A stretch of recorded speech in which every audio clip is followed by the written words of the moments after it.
यवतमाळच्या P Wadhwani college of pharmacy महाविद्यालयाचे वार्षिक स्नेहसंमेलन पारवजम 2026 चं आयोजन करण्यात आलं।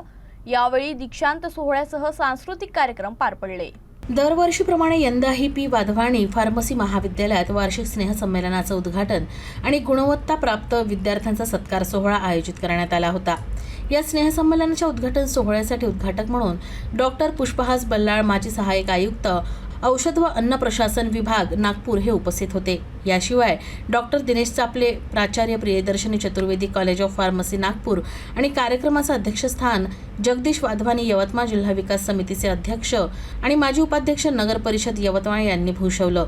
तर विद्यार्थ्यांना कुठल्याही कार्यक्षेत्रात यशस्वी व्हायचं असेल तर त्यासाठी अथक परिश्रम गरजेचे असल्याचं डॉक्टर पुष्पहास बल्लाळ यांनी सांगितलं।